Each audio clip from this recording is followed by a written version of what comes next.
waaw damay door rek ci di leen sant yéen waa presse bi seen taxawaay bu rafet duñu taamu bisu àjjuma bi tey ñu ni suba lañuy célébrer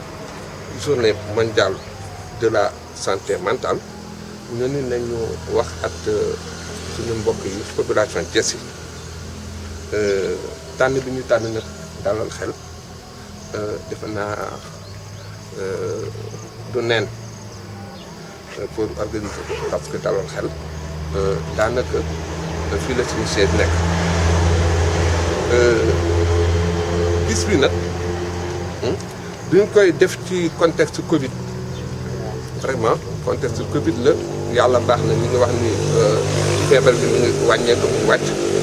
nañu doolee sant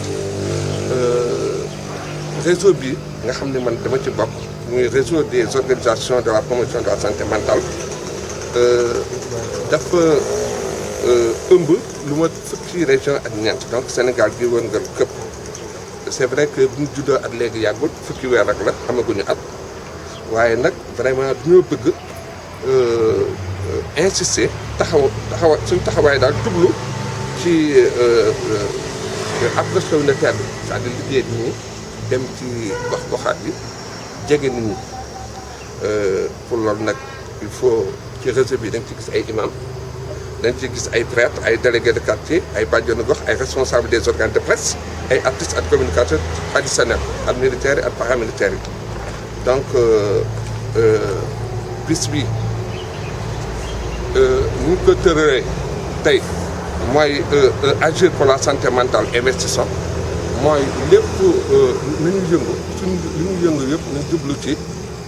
wér-gu-yaramu nit ñi c'est-à-dire feebaru xel ñi nga xam dafa lëmb dëkk bi dañu fexe ba mu gën a wàññeeku pour loolu nag il faut ñu yëngatu bu rek nag du lu jublu ci xaalis waaye nag ci joxe sa bopp jëla bopp waxtaan ak nit ñi donc daal vraiment loolu la ñu amoon lu ñuy wax léegi nag xam nga bisu mel nii ci ñun dafay tax ñu évoqué suñu problème ñi am wax nañ fi daal wax dëgg yàlla taxawaay bi CMU mooy programme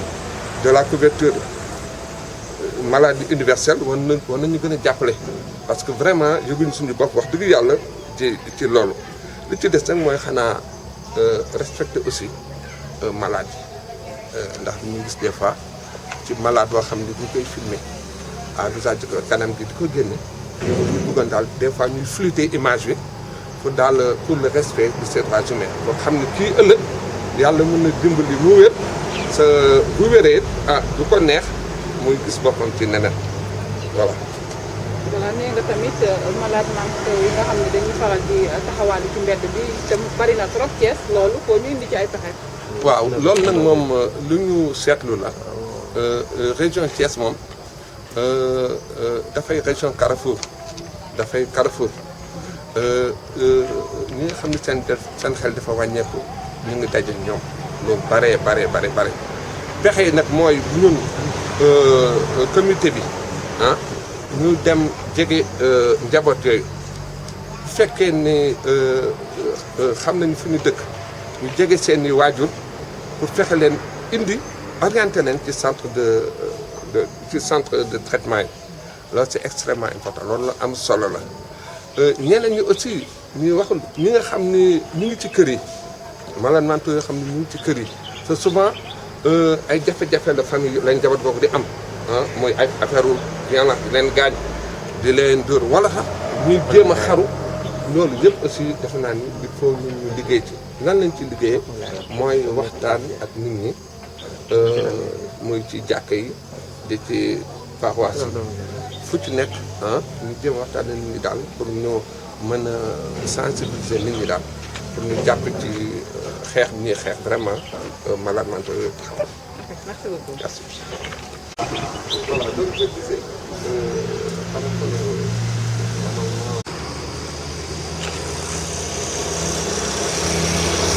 wéy di ci suñu doxalin di jéem a vraiment def suñu kéemtalaay kattan pour malades mentaux yi ñu mën leen prendre en charge convenablement ci biir suñu gox bi Thiès ak li ko wër. malades yi nag dañuy jóge fu ne mais lu ñu mën di def mooy que au minimum ñu mën di leen satisfaire ci seen problématique yi. maintenant am na ay démarches yu ñuy def lu ñuy wax consultation itinérante ci ay gox-goxaan yi ñuy dem maanaam Richard Toll Louga Bambey Mbacké même li ñuy initier pour vraiment ñu wàññal leen seen yoon parce que dafa metti nga jóge Richard Toll xëy suba teel mbaa ci kii ëllëg si nga ñëw pour def rang mën a consulter wu loolu metti na noonu loo tax ma ñu ne bon nañ dem parfois di leen seeti di leen nemmeekoo ñu leen di fekk si seen gox yi ñu leen di traiter comme ça vraiment dina tax même prise en charge bi gën a am kii parce que dañ leen di fekk ci seen environnement loolu mooy prise en charge mais comme l'état bi mënul def lépp maanaam loo tax ñuy defagum yooyu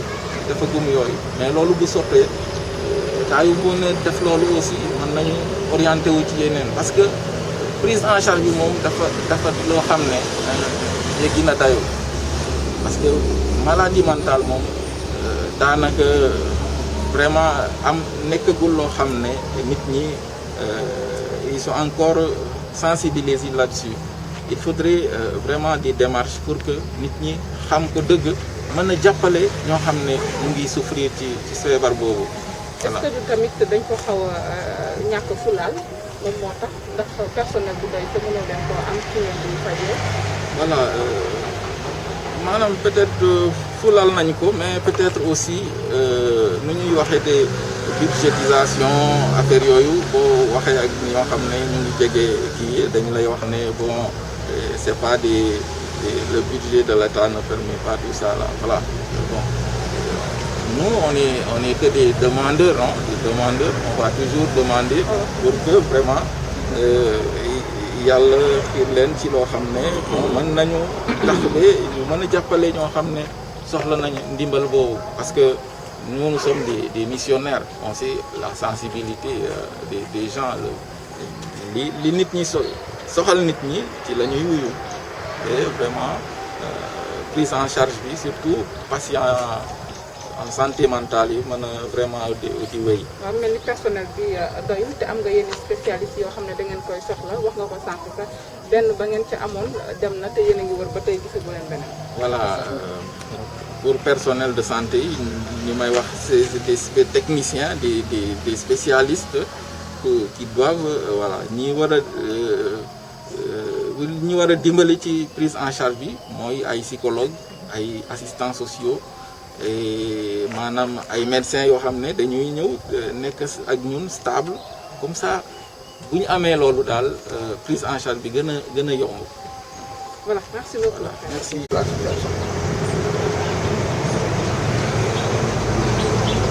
Le message fort que vous avez à délivrer à l'endroit de vos patients demain et célébrer leur journée. Bon, c'est surtout peut-être les patients, mais les proches des patients, parce que chaque fois qu'une maladie se déclare chez quelqu'un, ce quelqu'un-là habite dans une famille. Donc c'est la famille qui est la première à être confrontée à la maladie. Et cette famille-là a un rôle important à jouer dans la prise en charge. C'est important parce que c'est elle qui doit être sensibilisée pour pouvoir amener la personne malade vers les structures de soins. Voilà pourquoi nous, au niveau du centre, on a mis l'accent sur la collaboration avec les familles. Et c'est un aspect qui est assez important. Donc maintenant, pour cette journée mondiale de la santé mentale, je pense que tout le monde doit être informé, sensibilisé, amener les personnes à prendre conscience que la maladie mentale, c'est comme toutes les autres maladies. Parce que notre corps, le corps humain, il n'y a pas un organe qui est plus important que l'autre. plutôt chaque organe, chaque appareil de notre corps a un rôle que l'autre organe ne peut pas faire. Donc la maladie mentale aussi, c'est la même chose. C'est une maladie comme toutes les autres maladies. Comme c'est l'être humain qui est atteint, cet être humain-là est essentiel pour